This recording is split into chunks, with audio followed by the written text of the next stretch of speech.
சகோதரர் மோகன் C Lazarus அவர்கள் ஒரு மீட்டிங்ல பேசுறதுக்காக உட்கார்ந்துட்டு இருக்காரு. அப்போ எதை பத்தி பேசுறது யோசிச்சுட்டு இருக்காரு. கர்த்தர் நீ உனக்கு குழந்தை இல்லை என்பதை நீ எனக்கு ஒரு சாட்சியாக சொல்லுவாயா, அதை நீ பெருமைப்படுத்துவாயா அப்படின்னு சொல்றார். ஐயா, நீங்க எனக்கு குழந்தையா கொடுக்கலையே, நான் எப்படி உங்களை மகிமைப்படுத்துறது அப்படின்னு மோகன் சி லாசரஸ் கேட்கிறார். கொடுத்தா தானே நான் உங்களை சந்தோஷப்படுத்த முடியும், நன்றி சொல்ல முடியும். எதுவுமே கொடுக்காதப்ப நான் எப்படி நன்றி சொல்றது அப்படின்னு கேட்கிறார். வாங்க அந்த வீடியோவை பார்ப்போம். 15-20 வருஷத்துக்கு முன்னால ஒரு மீட்டிங், பொது இடத்துல பப்ளிக் மீட்டிங்கில் மீட்டிங். நான் காத்திருக்கிறேன் செய்திக்காக. இன்னைக்கு என்ன பிரசங்கம் பண்ணணும், என்ன செய்ய போறீங்க ஆண்டவரே. ஆண்டவர் சொல்ல, நீ என்னை மகிமைப்படுத்துவேன்னார். உண்மைதானே ஆண்டவரை மகிமைப்படுத்திக்கிட்டே இருக்கேன் பிரசங்கம் பண்ணி. நான் சொல்றதுக்கு என்னை மகிமைப்படுத்துவேன்னார். என்னது ஆண்டவரே என்ன, நான் உனக்கு குழந்தை தரல, அதுக்கு என்னை மகிமைப்படுத்துவேன்னு கேட்டார். இல்லை யோசிங்களேன், குழந்தை தந்தா மகிமைப்படுத்தலாம்ல. ஆண்டவர் எனக்கு குழந்தை கொடுத்தாருங்க. நிறைய பேர் நீங்கள் அப்படி தான் சொல்லுங்கள், 10 வருஷம் குழந்தை இல்லை, 8 வருஷம் குழந்தை இல்லை, அழுதுகிட்டே இருந்தேன், எனக்கு அவமானம் தாங்க முடியல, செத்துடலாமான்னு தோணுச்சு, இப்போ ஆண்டவர் தந்துட்டான்னு சாட்சி சொல்கிறீங்கல்ல. எனக்கு குழந்தை தரல, என் ஏசு நல்லவர்னு யாராவது மேடை ஏறி சாட்சி சொல்லுவோமா? யோசிங்க. என்னை பார்த்து ஆண்டவர் சொல்கிறாரு, உனக்கு நான் குழந்தை தரலையே, அதை இன்னைக்கு மேடையில் சொல்லி என்னை மகிமைப்படுத்துன்றார். நான் கேட்டேன், எப்படி ஆண்டவரை மகிமைப்படுத்துறது? நீ தந்தா எனக்கு இத்தனை வருஷம் குழந்தை இல்லை, கர்த்தர் தந்துட்டான்னு நீ மகிமைப்படுத்தலாம். ஒரு ஆசீர்வாதத்தை நீங்கள் தரவே இல்லை, அதுக்கு எப்படி மகிமைப்படுத்துறது? அப்போ ஆண்டவர் சொல்லி கொடுத்தாரு, நாம் மகிமைப்படுத்துகிறேன். ஆனால் எப்படி, ஹவ்? ஆண்டவர் சொன்னார், உனக்கு இத்தனை வருஷமா குழந்தை இல்லை. இல்லாமா இல்லை, என்னைக்காவது உன்னை துக்கப்பட விட்டுருக்கனா? இல்லை ஆண்டவரே. குழந்தை இல்லைன்னு என்னைக்காவது அழுதுகிட்டே உட்காந்துருக்கிறியா? இல்லை. நான் அப்படி வைக்கல, சந்தோஷமா வச்சிருக்கேன்ல. இந்த சந்தோஷத்தை என்ன தவிர யார் தர முடியும்? அதை சொல்லு. அல்லேலூயா. இயேசு கிறிஸ்து கொடுக்கிற சந்தோஷம் என்பது ஆண்டவர் அதை கொடுத்தார், இதை கொடுத்தார், வெற்றி கொடுத்தார், வேலை கொடுத்தார் என்பதில் அல்ல. ஒண்ணுமே இல்லாட்டாலும் அவர் கொடுக்கிற சந்தோஷம் என் உள்ளத்தில் இருக்கிறது. அதுதான் இயேசு. வேற யாரும் அந்த சந்தோஷத்தை தர முடியாது. நீ உனக்கு குழந்தை இல்லை என்பதை எப்போது நினைச்சு வருத்தப்பட்டு இருக்கிறியா அப்படின்னு கேட்கிறாரு. அதுக்கு இல்லைன்றார். அந்த சபை மக்கள் இல்லைன்னு சொல்லிடுறாங்க. நீ எப்போது சந்தோஷமா அது குறைஞ்சி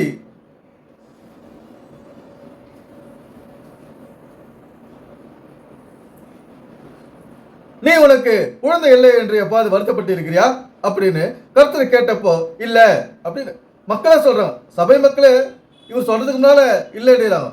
அந்த ஒரு பாட்டு பாடுறாங்க பாருங்க, எச பாட்டுன்னு இதெல்லாம். அதுக்கு ஏற்ற மாதிரி ஒரு பாட்டு. இன்றைக்கு நமக்கு குழந்தை இல்லைன்னா நம்ம சந்தோஷமா இருக்க முடியுதா? அது 4 பேருக்கு குழந்தை இல்லைன்னா பரவாயில்லடா அப்படின்னு சொல்றாங்களா? குழந்தை என்பது முக்கியம். அவரே சொல்றாரு, குழந்தை என்பது ஆசீர்வாதம் சொல்லிட்டு. அந்த ஆசீர்வாதம்ன்றது நமக்கு கிடைக்கணும். அந்த சந்ததி, நம்முடைய அடுத்த தலைமுறையை நாம உருவாக்கணும். அதுதான் கர்த்தர் நமக்கு இட்ட கட்டளை. மோகன் சி லாசரஸை பார்த்து கர்த்தர் கேட்கிறார், நீ அதுக்காக கவலைப்பட்டு இருக்கிறியா? இல்லை என்றார். ஆனா நம்ம இப்படி இருக்க முடியுமா? கவலைப்படாத இருக்க முடியுமா? இப்போ மோகன் சி லாசரஸ் அவர்கள் கவலைப்படலை. ஏன்னா அவருக்கு தேவையான காசு இருக்குது, அதனால கவலை கிடையாது.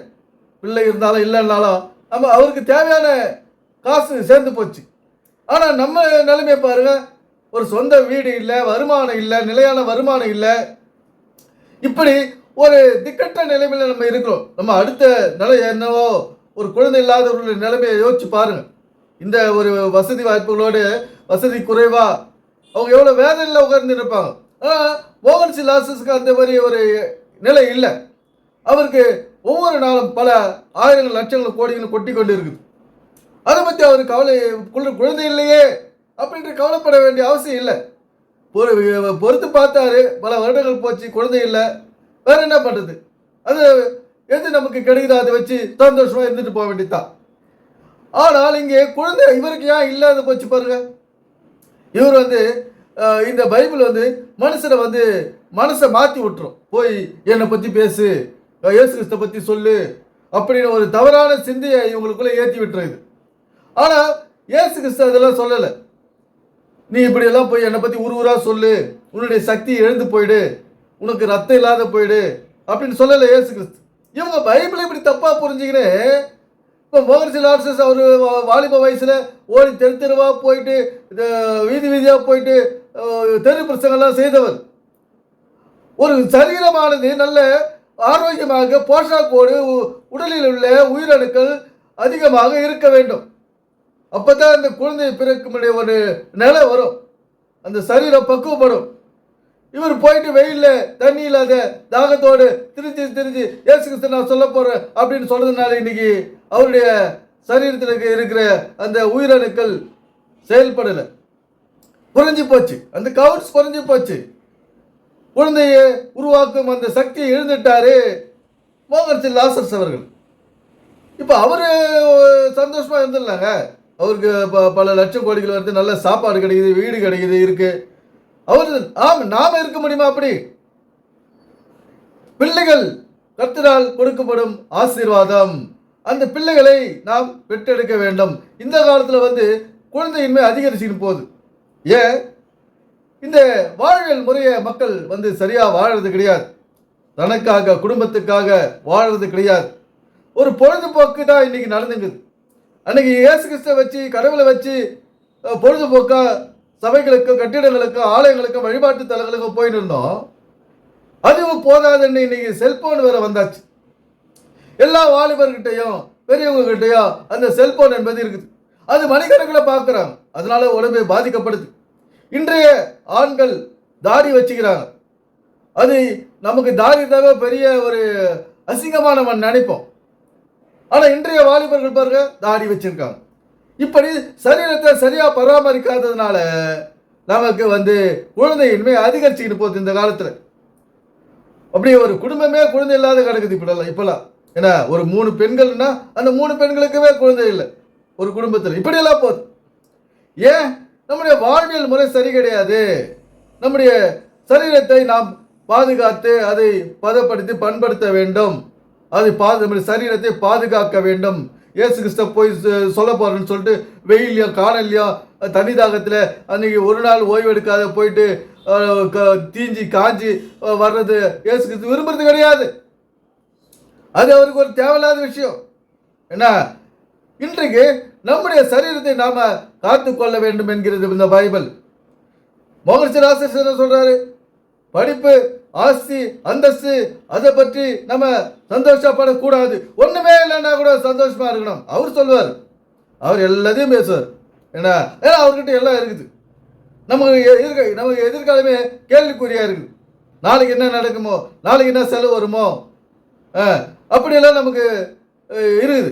நம்ம கவலைப்பட்டு தான் ஆகணும், அதுக்கு உண்டான முயற்சிகளை செய்து தான் ஆகணும். இன்னைக்கு எதுவுமே இல்லைனாலும் சந்தோஷப்படணும் அப்படின்னு சொல்லிட்டா இன்னைக்கு நம்ம என்ன செய்கிறோம்?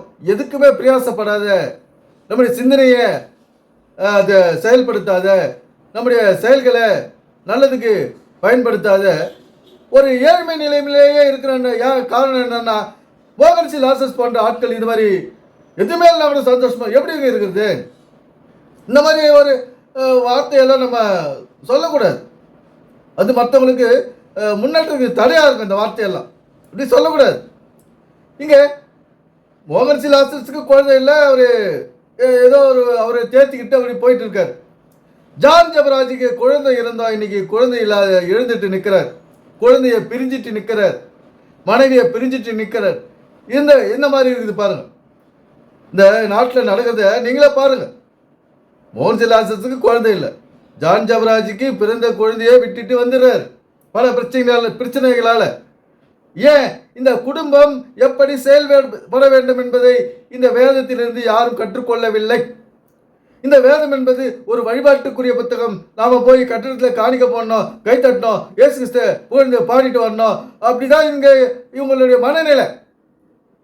பைபிள் இயேசு கிறிஸ்து இதெல்லாம் விரும்புவது இல்லை அப்படின்னு நான் சொல்லல, பைபிள் சொல்லுது. இயேசு கிறிஸ்து இதைத்தான் அவருடைய வாழ்க்கையை வாழ்ந்து காட்டிட்டு போனார். அவர் ஒரு உதாரண புருஷன். ஒரு மனிதன் இந்த உலகத்திலே எப்படி வாழ வேண்டும், ஒரு வெற்றியுள்ள வாழ்க்கை, கணவன் மனைவி அன்போடு வாழ வேண்டிய வாழ்க்கை இயேசு கிறிஸ்துவின் வாழ்க்கையில வாழ்ந்துவிட்டு காட்டிவிட்டு போயிருக்கிறார் நண்பர்களே. அது ரகசியம் மறைபொருளாக இருக்கிறது. நாம் அதை அறிந்து ஆராய்ந்து நம்முடைய வாழ்க்கையை எடுத்துக்கொண்டு போய் இந்த வேதத்திலே ஒப்பிட்டு நாம் பார்த்து அதன்படி நடக்க வேண்டும். அதுதான் இங்கே நாம் செய்ய வேண்டிய வேலை.